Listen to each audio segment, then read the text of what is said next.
In the fabled land of Rome is where Horatius called his home. In times of peace and plenty, he was proud to call it his own. But times like these were not at hand, and the armies of Persenna were making a stand. The Etruscan men now marched for days. They marched towards Rome, the city to raise. All of a sudden, without a warning, came the enemy over the hill.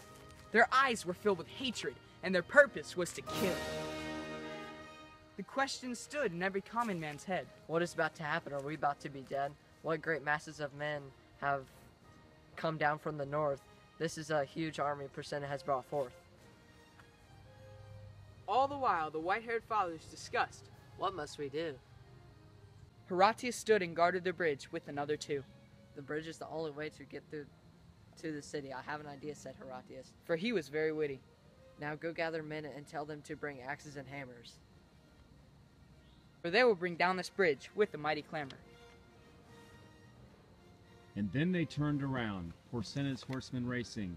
Presently they realized that death they may be facing.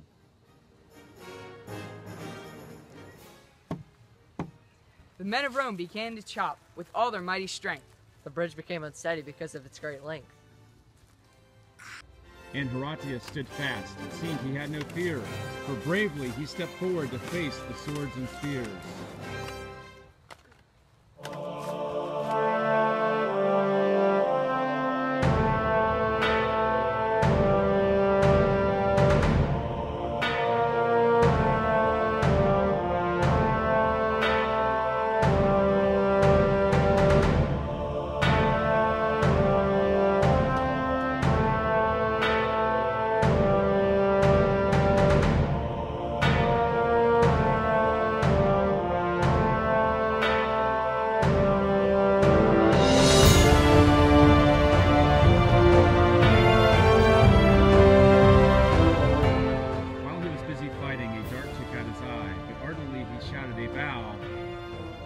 I will not die, my countrymen will die if I do.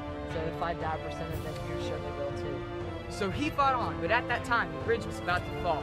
Come across if you want to save yourselves at all. But Horatius stayed and fought with all of his might, as the two of his comrades promptly left the fight.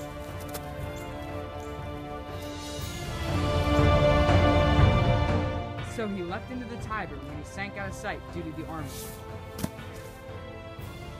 No one thought that he would see another sight, but Horatius was a man who would not give up the fight. I made it back to Rome and saved my friends at home.